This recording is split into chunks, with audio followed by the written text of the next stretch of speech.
Senhor Jesus, Mestre de nossas vidas, nós queremos te agradecer, Senhor, pela oportunidade de estarmos aqui reunidos na noite de hoje, para lermos, Senhor, a obra do nosso irmão André Luiz, no livro Missionários da Luz.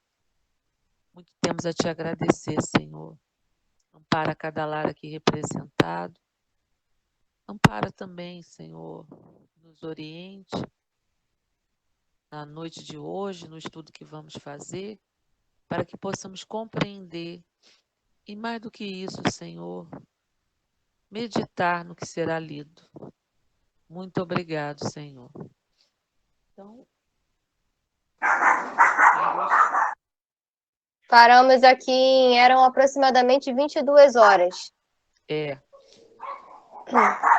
Peraí, só um instantinho que deu a louca aqui. Tá.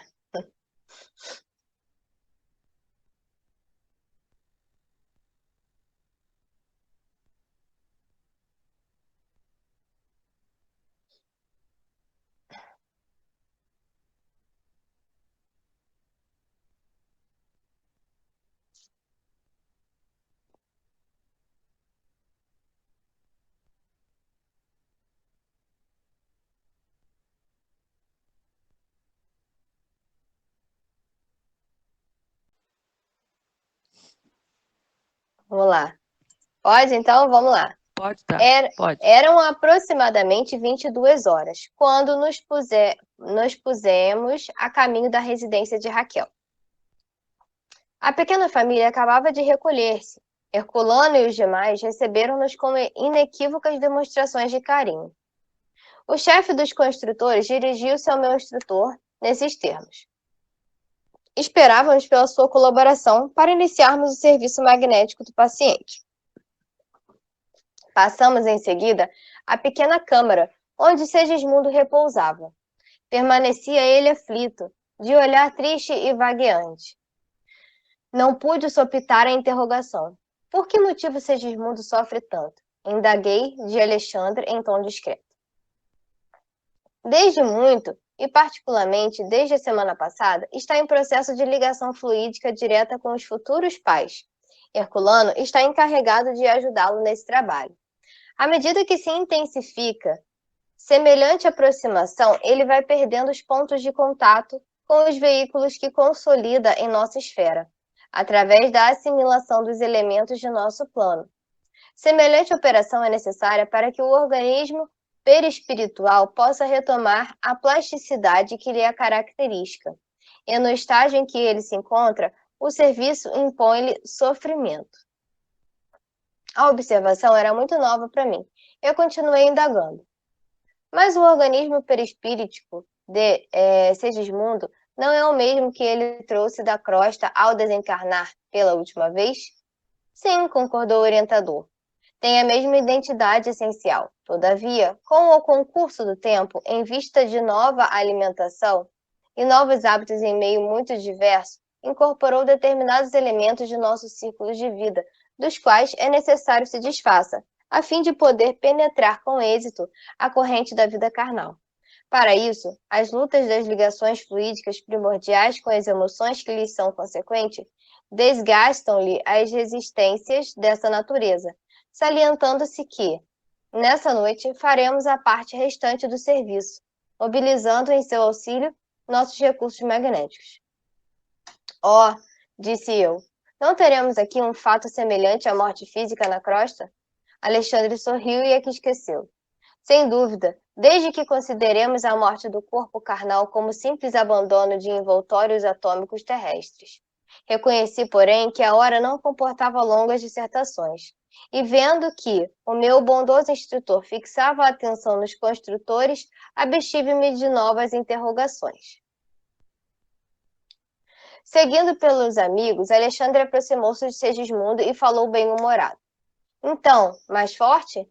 E acariciando-lhe a face acrescentou, você deve estar satisfeito. É chegado o momento decisivo. Todas as nossas expressões de reconhecimento a Deus são significantes, diante da nova oportunidade recebida. Sim, falou Segismundo arquejante, estou grato. Não se esqueçam de mim, com o auxílio necessário.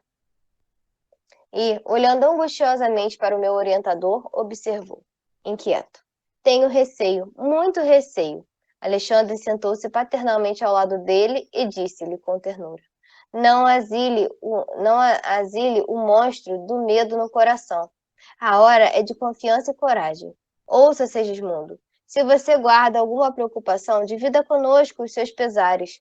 Fale de tudo o que constitua dificuldade em seu íntimo. Abra sua alma, querido amigo. Lembre-se de que o instante da passagem definitiva de plano se aproxima. Torna-se indispensável manter o pensamento puro, lavado de todos os detritos. O interlocutor deixou cair algumas lágrimas e conversou com esforço. Sabe que empreendi pequenina obra de socorro nas cercanias de nossa colônia espiritual. A obra foi autorizada pelos nossos maiores e, apesar de bom funcionamento, sinto que não está terminada e que tenho em sua estrutura grandes responsabilidades. Não sei se fiz bem pedindo agora o retorno à crosta do mundo, antes de consolidar o meu trabalho. Entretanto, reconheci que para seguir além precisava reconciliar-me com a própria consciência, buscando os adversários de outro tempo, a fim de resgatar minhas falhas. E, enquanto o instrutor e os demais amigos o acompanhavam em silêncio, Segismundo prosseguia. Foi por isso que insisti tanto pela obtenção de minha volta. Como poderia conduzir os outros à plena conversação espiritual diante dos ensinamentos do Cristo, sem haver pago minhas próprias dívidas? Como ensinar os irmãos sofredores, sofrendo eu mesmo, dolorosas chagas em virtude do passado cruel? Agora, porém, que se aproxima o reconheço difícil, tortura-me o receio de errar novamente. Quando Raquel e Adelino voltaram, prometeram-me amparos fraternais, e eu estou certa de que serão dois benfeitores para mim. No entanto, aflige-me receios e ansiedades ante o futuro desconhecido. Valendo-se da pausa que se fizera naturalmente, Alexandre tomou a palavra com franqueza e otimismo. Não adianta inquietar-se tanto, meu amigo. Desprenda-se das suas criações aqui. Todas as nossas obras, efetuadas de acordo com as leis divinas, sustentam-se por si mesmas e esperam-nos em qualquer tempo para a colheita de saborosos frutos de alegria eterna. Somente o mal está condenado à destruição, e apenas o erro necessita laboriosos processos de retificação. Esteja, portanto, calmo e feliz. Sua insistência pelo regresso atual nos círculos terrenos foi bem lembrado. O resgate do desvio de outra época concederá ao seu espírito uma luz nova e mais brilhante. Persevere no seu propósito, valer-se da escola, receber-lhe a orientação sublime, assenhorar-se-lhe os dos benefícios, representa a maior felicidade do aluno fiel. Assim, pois, Segismundo, a sua felicidade de voltar agora à esfera carnal é muito grande. Lave a sua mente na água viva da confiança em Deus e caminho. Para a nova experiência que você não pode levar senão o patrimônio divino já adquirido com o seu esforço para a vida eterna, constituída pelas ideias enobrecedoras e pelas luzes íntimas que o seu espírito já conquistou. Não se detenha desse modo em lembranças dos aspectos exteriores de nossas atividades nesse plano. Persistir em semelhantes estados d'alma poderá trazer consequências muito graves. Portanto, a sua inadaptação perturbaria o desenvolvimento fetal e determinaria a morte prematura do seu novo aparelho físico no período infantil. Não se prenda a receios pueris. É verdade que você deve e precisa pagar, mas em sã consciência, qual de nós não é devedor? Com tristeza e abatimento, nunca resgataremos nossos débitos. É indispensável criar novas. Aqui, Rita, ele fala que poderia ter uma morte prematura se ele não deixasse essas preocupações? É porque o medo, né? É como se ele refugasse na hora de encarnar. Muitos espíritos, até sabendo o que vão passar, na hora mesmo da encarnação, entram em pânico, vamos dizer assim. E isso prejudica todo o processo. Aí há um aborto espontâneo. Você vê que há situações até em que a mulher precisa costurar o útero, né, o colo do útero, fica deitada 9 meses, porque qualquer movimento brusco, ou peso, alguma coisa, qualquer coisa, pode fazer com que haja um aborto espontâneo. Uhum. Nós também, por exemplo, quando a gente está em pânico, com medo, o nosso organismo todo se modifica, né? Você está numa Uhum. situação de medo, de perigo, o corpo se prepara para fugir ou para enfrentar. Aí você tem taquicardia, a pupila dilata, o coração acelera, né? Fica tendo taquicardia. Você fica em alerta. Quer dizer, no pânico, às vezes, dependendo da situação, não tem quem te segure. Você vê que a Uhum. porta no cinema, a porta do pânico, que as pessoas em pânico não conseguem abrir a maçaneta. Uhum. Tem que ser aquela porta que empurra. Então acontece a mesma coisa com o espírito. É um processo assustador reencarnar. Assim como é para nós ainda, o desencarne, para muitas pessoas, tem pessoas que têm verdadeiro pânico. Não podem nem falar, não passam na porta do cemitério, não vão a enterro.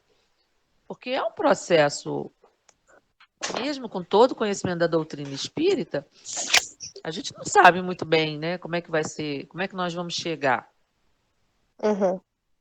Então, o espírito também pode entrar. E ele começa a entrar, se ele começa a entrar no processo de medo, de pessimismo, de angústia, dificulta o trabalho, porque ele tem que colaborar nesse trabalho. É o perispírito do reencarnante que vai fazer todo o processo. Então, pode acontecer. É, Posso fazer uma entendi. Fala, pergunta, ele. Rita? Boa noite. Ô, Rita, esse processo de medo é da própria pessoa ou pode, assim, um pouco de obsessores com a pessoa? Não, ali, nesse caso, é do espírito. Do próprio espírito, né? O É, do medo de nascer. espírito. É. Ah, tá. Não é o medo de nascer. Pensa bem, gente. A gente vem para um mundo que não é fácil. Os próprios espíritos dizem que reencarnar no mundo de prova e expiação é extremamente complicado. A gente sabe o que é porque a gente está aqui. Não é a primeira vez que estamos no mundo de prova e expiação. Os espíritos mais avançados, quando eles se propõem a reencarnar, às vezes eles pedem para ajudar um outro companheiro, um amor do passado, eles são extremamente desestimulados pelos instrutores. Porque se entrar aqui e cometer qualquer ato que os prenda nesse planeta, até conseguir sair de novo, já viu como é que é, né? Não é fácil. Agora imagina você vem, aí você está no plano espiritual, você tem seus amigos, tem uma rotina, e você vai reencarnar com espíritos que às vezes têm dificuldade com você, não te aceitam muito bem. Você vem com o corpo, às vezes, com certas limitações, vai passar por provas dolorosas, vai perder a memória de tudo que você aprendeu, o que você tem que fazer. É assustador, né? É assustador. Então, se o espírito se deixa contaminar por esse medo, pode prejudicar a encarnação. E não é fácil. A gente viu como é difícil, né?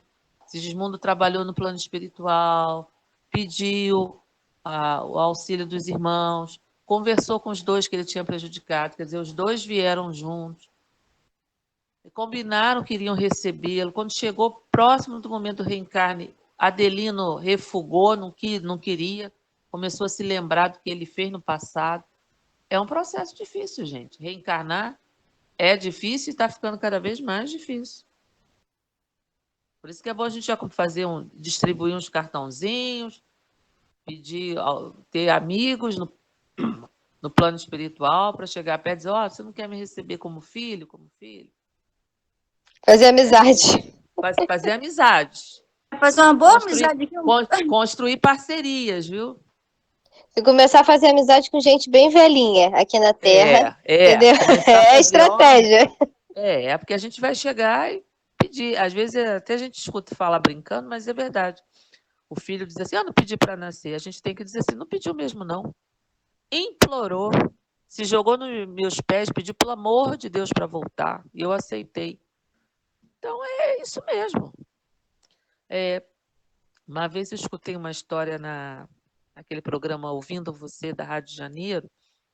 A psicóloga estava falando com uma mãe que ela tinha perdido, né, a filha, e ela estava muito inconsolada, porque a filha desencarnou jovem, deixou 2 filhinhos, e ela estava cuidando dos netos. Uma história complicada. Aí a psicóloga falou assim para ela, que ela tinha que agradecer, porque ela foi uma amiga maravilhosa desse espírito que veio através dela. Porque no plano espiritual, esse espírito provavelmente chegou para ela e disse: Fulana, olha só, eu preciso reencarnar. Só que eu não vou ficar por muito tempo encarnada. Eu vou deixar sob a sua guarda 2 espíritos que virão após o meu encarne, virão comigo. E você vai ser responsável por educá-los e criá-los. Você me aceita? Sabendo que você vai passar por essa dor que não tem nome, né? A dor da perda de um filho. Você vê que o Chico se dedicou a isso, porque é uma dor muito grande. E ele até dizia que parte da dor daquelas mães ficava com ele, porque ele sentia, né? Que elas estavam sentindo. Ele até dizia que o processo de angina era por conta disso também. E você disse sim. Ela disse sim para passar por tudo isso. Então, isso é uma. Aí a psicóloga falou: você realmente foi uma grande amiga desse espírito que veio como sua filha. E eu achei essa história tão. Assim, a forma como ela explicou isso para essa senhora, tão assim. Tão agradável, né? Tão reconfortadora de saber que você foi uma ponte para esse espírito vir passar por essa prova, que você ficaria responsável, como a mãe do Chico, a boadrasta do Chico, né? Ela era amiga da mãe do Chico no plano espiritual.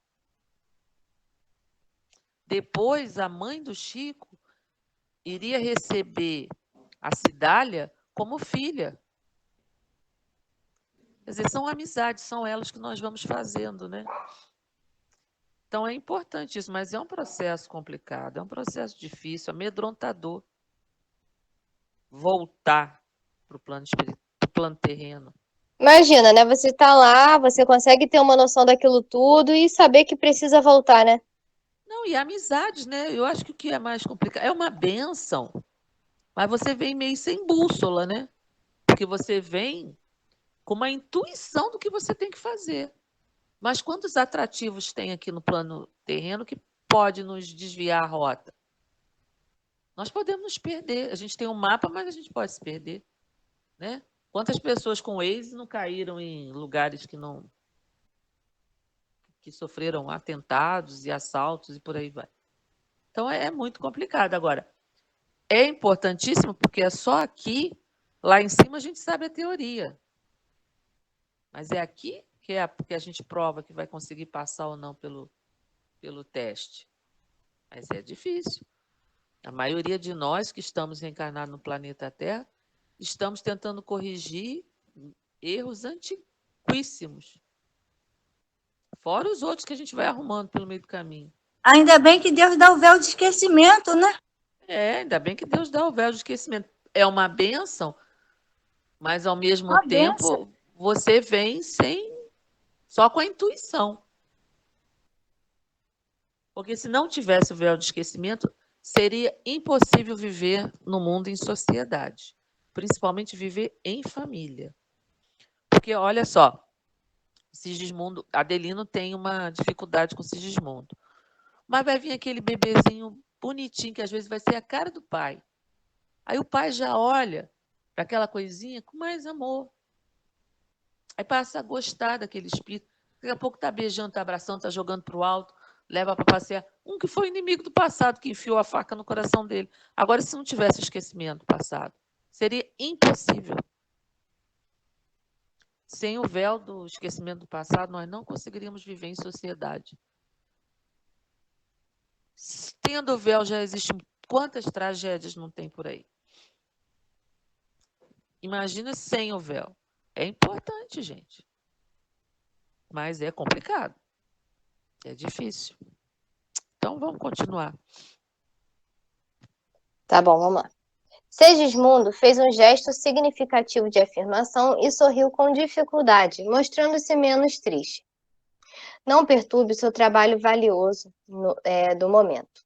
Recorde as graças que tem recebido e não tema. Calando-se o mentor, notei que Segismundo, sobre forte emoção, não conseguia recursos para manter a palestra. Viu, porém, tomar a destra de Alexandre com infinito esforço, beijando-a respeitoso, em sinal de reconhecimento. Ponderei, então, no concurso enorme que todos recebemos, ao regressar ao círculo carnal, aqueles devotados benfeitores auxiliavam Segismundo desde o primeiro dia, e ainda ali, diante do possível recuo do interessado, eles mesmos se mostravam dispostos a consolar-lhe todas as tristezas, levantando-lhe o ânimo para o êxito final. Os espíritos construtores começaram o trabalho de magnetização do corpo perispíritico, que era amplamente secundado pelo esforço do abnegado orientador que se mantinha dedicado e firme em todos os campos do serviço. Sem que me possa fazer compreendido de pronto, pelo leitor comum, devo dizer que alguma coisa da forma de Segismundo estava sendo eliminada. Quase que imperceptivelmente, à medida que se intensificavam as operações magnéticas, tornava-se ele mais pálido, seu olhar parecia penetrar outros domínios, tornava-se vago, menos lúcido. A certa altura, Alexandre falou-lhe com autoridade. Segismundo, ajude-nos, mantenha clareza de propósitos e pensamento firme. Tive a impressão de que o reencarnante se esforçava por obedecer. Agora, continuou o instrutor, sintonize conosco relativamente à forma pré-infantil. Mentalize sua voz ao refúgio maternal da carne terrestre. Lembre-se da organização fetal. Faça-se pequenino. Imagine sua necessidade de tornar-se criança para aprender a ser homem. Compreendiu que o interessado precisava oferecer o maior coeficiente de cooperação individual para o êxito amplo. Surpreendido, reconheci que ao influxo magnético de Alexandre e dos construtores espirituais, a forma perispiritual de Segismundo tornava-se reduzida. Ele mesmo estava ajudando? Precisa do impulso do perispírito do reencarnante. É o perispírito do reencarnante que vai fazer esse impulso para que haja a operação magnética. Você vê que Alexandre está induzindo mentalmente ele. É como se fosse uma... Ele estudou para isso, né? Lá também, ele fez um treinamento. Não. Os técnicos da reencarnação são da reencarnação, do processo de reencarnação. Os técnicos do desencarne são técnicos do desencarne. São duas operações diferentes, né? Uma liga e a outra corta.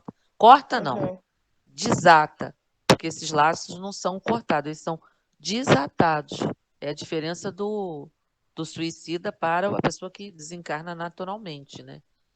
Vêm os técnicos e começam a desligar do pé, por isso que o pé é o que começa a esfriar primeiro, até chegar ao plexo solar.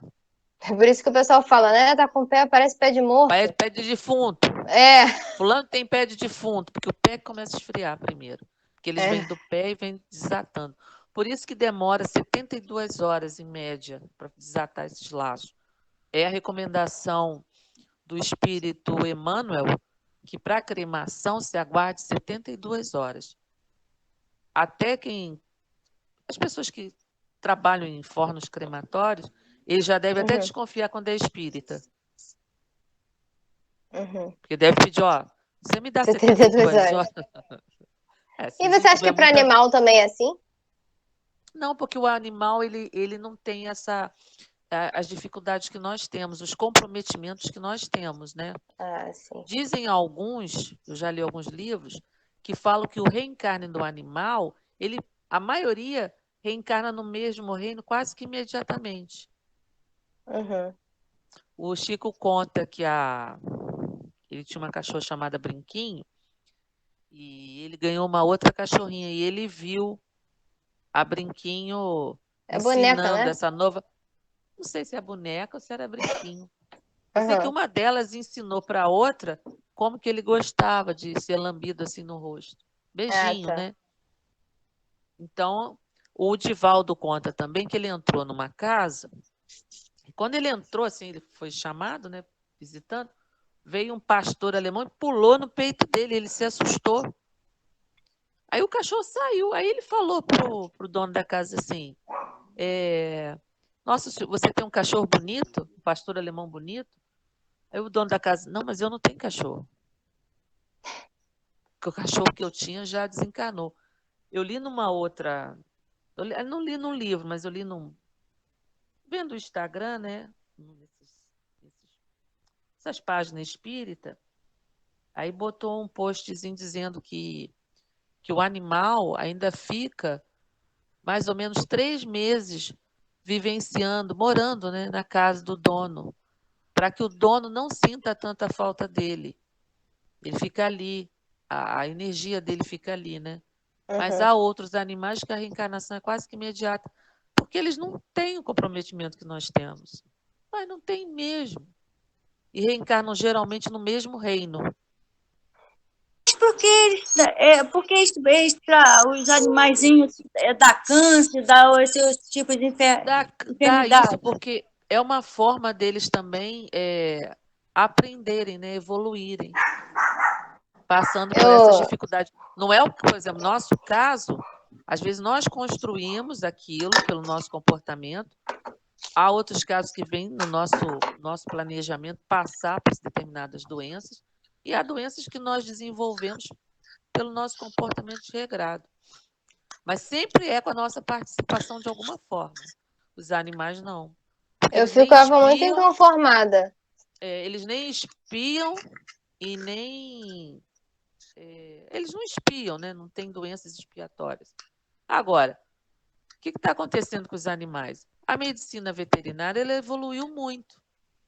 Há, sei lá, 50 anos atrás, não tinha aparelhagem que tinha hoje. Hoje o animal, até por conviver muito com o homem, com o ser humano, e tem, né?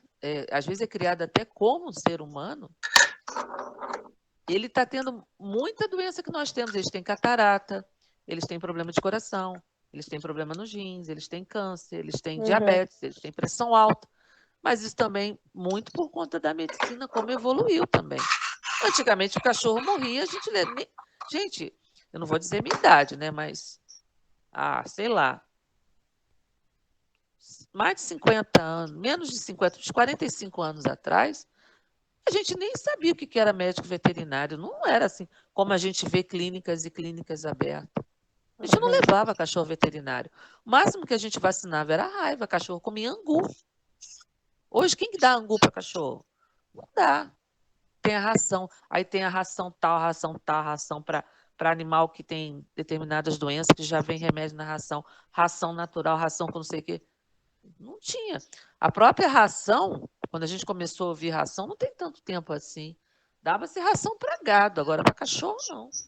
A gente dava o quê? Sobra. A gente dava sobra. Hoje em dia não é assim. Você vai no veterinário, são várias vacinas. Para tosse canina, para não sei mais o que, para não sei o que, para gripe, para isso, para aquilo. Os exames que fazem. Eles fazem exame. A minha cachorra fez um exame cardiológico, até eu fiquei com inveja. O veterinário demorou mais com ela do que comigo, se eu fosse fazer um exame com o médico mesmo. É verdade. Eu estou quase fazendo com o veterinário, sabe? E demorou quase 1 hora com ela. É. É.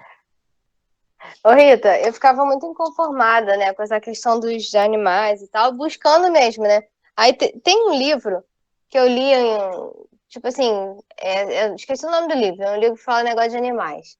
Aí no livro estava escrito assim, sobre que, por exemplo, o animal ele sente dor, por quê também, né? Aquilo dali já vai ficando na memória, não sei dizer muito bem, na memória perispiritual dele, que a dor é algo ruim.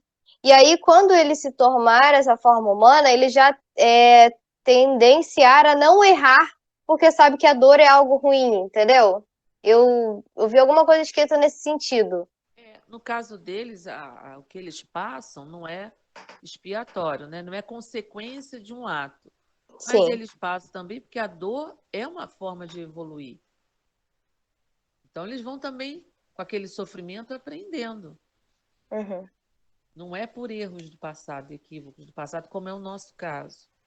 Nós estamos espiando mesmo o nosso passado. E às vezes vamos espiar através através da dor, da doença, do sofrimento, das limitações. E o corpo, né, gente? O corpo envelhece e ele deteriora. O corpo do animal também deteriora. Só que, por exemplo, a cremação de um animal não traz consequências para eles, porque ele se desprende. Nós temos vários apegos. O animal não tem apego. Né? Ele não tem apego como nós temos. As relações deles não têm a profundidade da nossa. Então, a cremação para eles é diferente da nossa. Isso que o Chico falava, doação de órgãos. Se você tem apego ao seu corpo, não doe. Se você não se sente confortável com a cremação, não peça para ser cremado. Se você tem muito apego aos bens terrenos, não peça. E não é todo o corpo que pode ser cremado, né? Há várias restrições também. Se você tiver placa, se você tiver não sei o quê. Eu estava vendo outro dia uma brasileira, né? Que ela é dona de uma proprietária de um forno crematório, né? E ela falando como é o processo, aquela coisa toda. Aí eu fiquei pensando, gente, a gente tem que estar preparado, a gente tem que estar completamente assim, sem apegos, porque senão a gente vai sentir. Do mesmo jeito que vai sentir de outras formas. Agora, é diferente do animal, né? Até por uma questão de higiene, vai chegar uma época, gente, que isso vai ser tão natural que a gente não vai ter que escolher entre uma coisa e outra, só vai ser uma coisa. Porque é mais higiênico, né?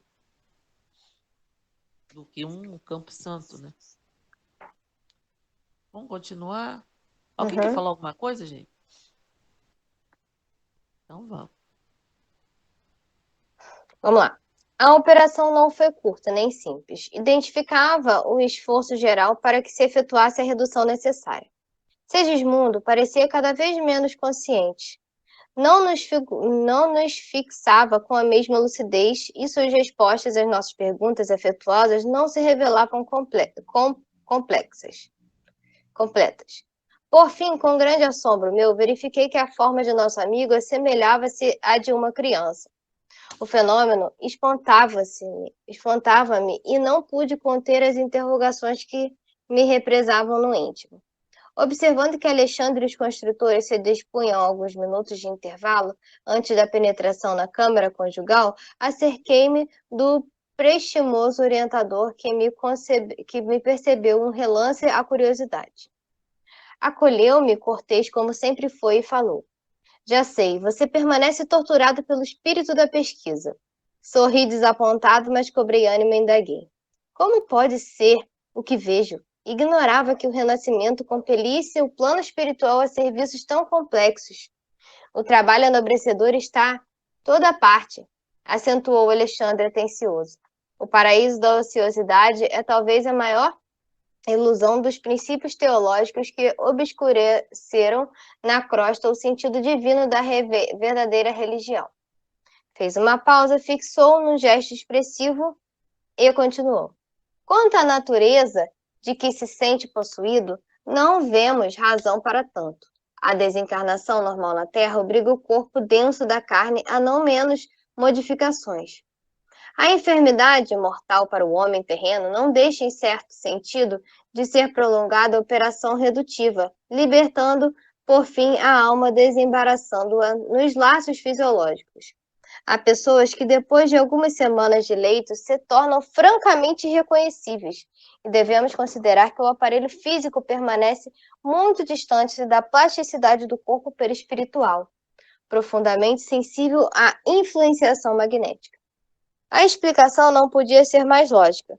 O que vimos, porém, com Segismundo, perguntei, é regra geral para todos os casos? De modo algum, respondeu o instrutor atencioso. Os processos de reencarnação, tanto quanto os da morte física, diferem ao infinito, não existindo, segundo cremos, dois absolutamente iguais. As facilidades e obstáculos estão subordinados a fatores numerosos, muitas vezes relativos ao estado consciencial dos próprios interessados no regresso à crosta ou na libertação dos veículos carnais. Há companheiros de grande elevação que, ao voltarem à esfera mais densa em apostolado de serviço e iluminação, quase dispensam o nosso concurso. Outros irmãos nossos, contudo, precedem de zonas inferiores. Necessitam de cooperação muito mais complexa que a exercida no caso Segismundo. Aqui Não a gente tem que deveria... dar uma parada. Só um instantinho, Lívia. Aqui a gente tem que dar uma paradinha, porque a gente não pode, como ele diz aqui, a gente não pode pegar o caso de Segismundo, que é um caso específico, que não duvido o André tenha escolhido a dedo para colocar no livro, porque nós estamos estudando um processo. O processo, ele tem uma linha geral, vamos dizer assim. Mas dentro dessa linha geral, pode ter várias oscilações de mudanças. Como ele diz aqui, nenhum desencarne é igual. E nenhum processo desse desencarne vai ser totalmente da mesma forma, que cada um vai trazer a sua especificidade. Os que estão mais presos, os que não querem desencarnar, os que estão agarrados à matéria, agarrados ao corpo, os que são espíritos viciados, espíritos zombies, e por aí vai. Primitivos, é muito diferente. Do mesmo jeito que o encarne, a encarnação. Tem um processo geral? Tem uma linha geral. Vai ser mais ou menos da mesma forma. Mas em cada caso vai ser um caso. Uns vão ter que ter mais tato, mais trabalhadores, mais cuidado. Outros não. O espírito participa tanto do processo que nem tem essa perturbação. No livro Francisco de Assis Miramês, o espírito Francisco de Assis, enquanto a mãe dele gerava o corpo, ele estava trabalhando no plano espiritual. Ele não sofreu essa perturbação, que é um espírito, né, um missionário que veio. Porque entre os missionários há também uma gradação, né? O missionário, né, que veio e que retornará em breve. Completamente diferente. Nós não. A partir do momento que há a concepção, você vê, Sigismundo já começou um processo de perturbação antes do processo da fecundação. Porque ele diz assim, Sigismundo veio diminuindo. É para ilustrar, para a gente poder ter uma ideia. Mas o perispírito se dobra em si mesmo. Eu não vou contar não, que eu já ia dar um spoiler aqui agora. Vamos continuar. Pode então? Vamos lá. Não deveriam renascer, porém, interroguei curioso, tão somente aqueles que se revelassem preparados? Não podemos esquecer, no entanto, refutou meu esclarecido interlocutor, que a reencarnação é o curso repetido de lições necessárias. A esfera da crosta é a escola divina, e o amor, por intermédio das atividades intercessórias, reconduz diariamente ao banco escolar da carne milhões de aprendizes. O orientador amigo calou-se por alguns instantes e prosseguiu. A reencarnação de Segismundo obedece às diretrizes mais comuns. Traduz expressão simbólica da maioria dos fatos dessa natureza. Porquanto o nosso irmão pertence à enorme classe média dos espíritos que habitam a crosta, nem altamente bom e nem conscientemente maus. Acresce notar, todavia, que a volta de certas entidades das regiões mais baixas ocasionam laboriosos e pacientes esforços dos trabalhadores de nosso plano. Semelhantes seres obrigam-nos a processos de serviço que você gastará ainda muito tempo para compreender. Aqui eu queria dar uma paradinha também. Ai, gente, peraí. Carlos Barcelli tem um livro que ele conta a história do reencarne do... Ai, gente, eu esqueci o nome dele. Ele foi um inquisidor da Espanha. Eu esqueci o nome desse inquisidor. Foi o maior da Espanha. E ele vai contar o encarne desse espírito. O que eles tiveram que fazer para manter a mãe protegida que ia receber esse companheiro, que não foi fácil. E ele conta como foi o desencarne desse companheiro. Muito doloroso o desencarne dele. Eu esqueci o nome. Nas Cinzas do Tempo, é o livro do Carlos Barcelli. Tomás Torquemada. Gente, agora veio tudo junto. Tomás Torquemada. Ele vai contar o encarne desse companheiro. Aí a gente vê o processo do reencarne, que é um espírito altamente comprometido. Porque imagina, né? Aí vai contar o que ele fez na... E quando eles contam assim por cima, né? Eles não contam com detalhes, porque chega o requinte de crueldade é muito grande, né? Então, agora você imagina como não foi o processo, se eles contam assim por cima, se a gente pudesse ver os bastidores mesmo, como técnicos, nós até ficaríamos surpreendidos. Como ele diz aqui, né? Aqui ele diz assim, que ele diz que fala dos espíritos. Aqui ele diz, ó, semelhantes seres obrigam-nos a processo de serviço que você gastará ainda muito tempo para compreender. Deve ser muito mais complicado. É. E será que ele explica isso em outros livros? Você já viu, Rita? Eu nunca li assim, com muitos desses espíritos, reencarne desses espíritos, não. Até porque nós teremos dificuldade, né? Se o André teve dificuldade de ler lá o processo genético, que ele fala para o André que ele ainda vai precisar de muito tempo para compreender aquilo, nós também. Porque isso aqui, gente, eles vão falando para a gente ter uma ideia, mais ou menos.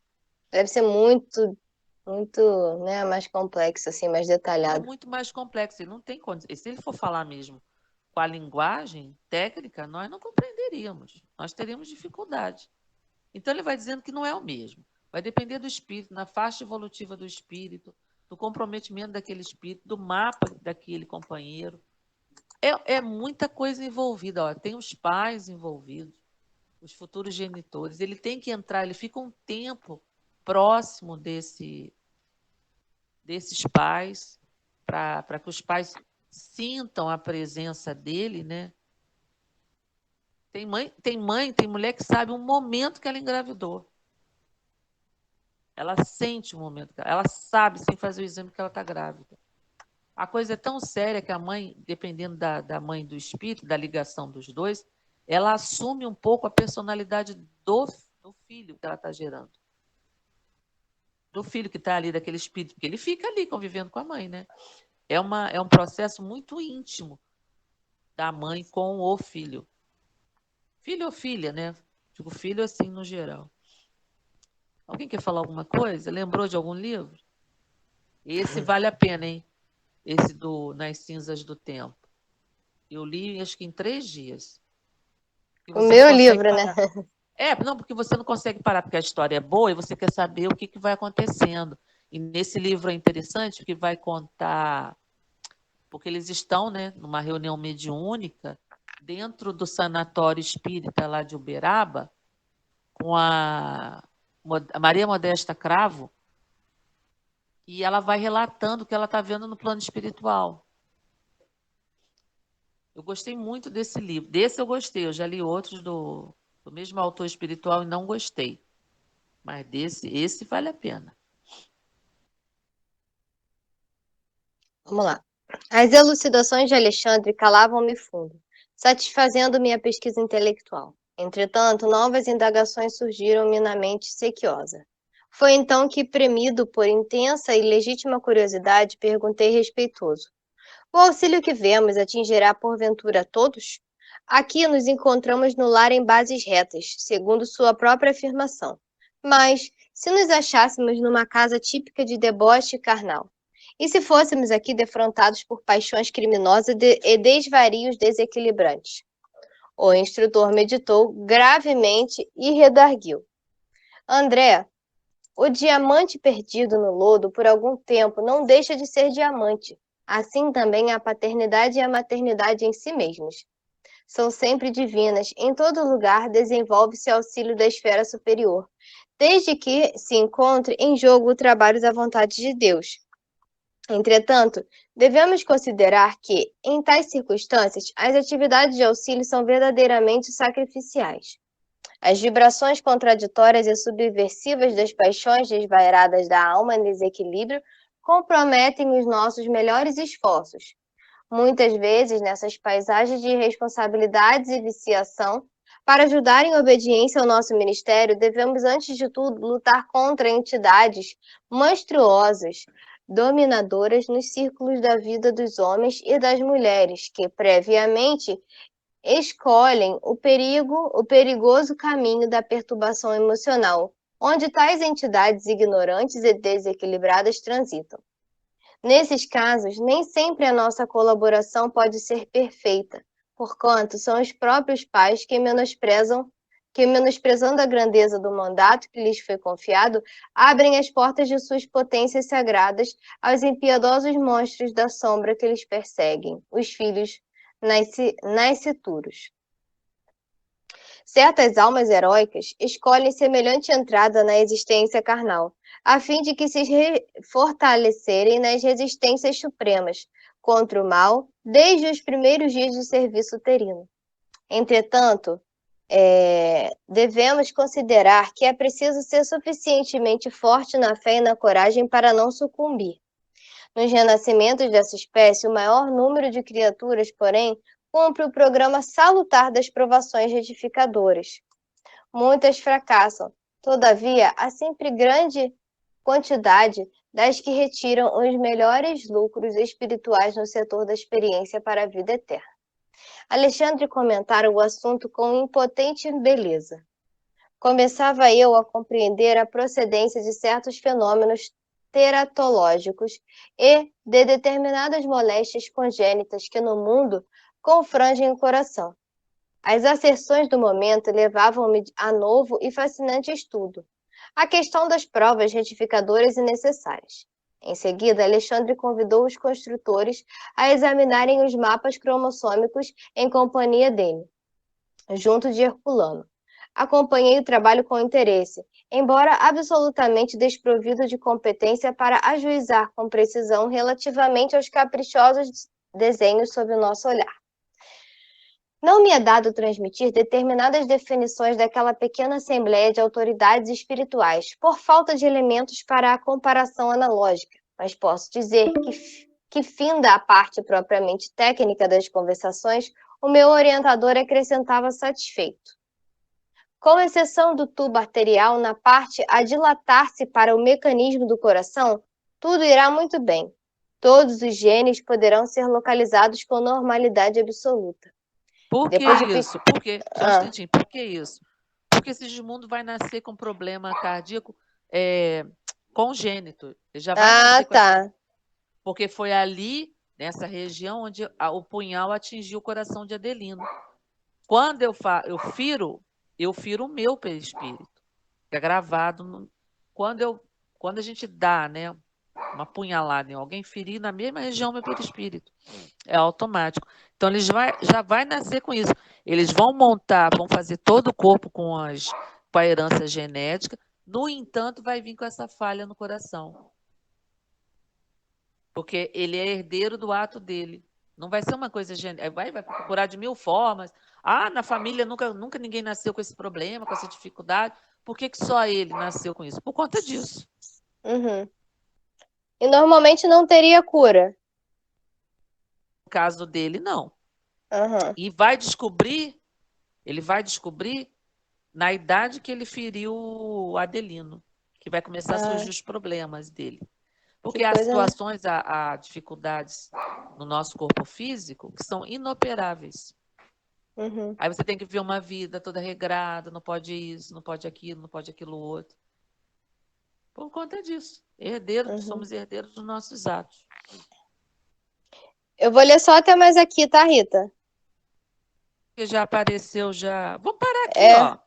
Vamos parar em cima, então. Eu te volto aqui. Não me é dado transmitir. Tá bom, tá bom. Tá? Vamos parar aqui, então.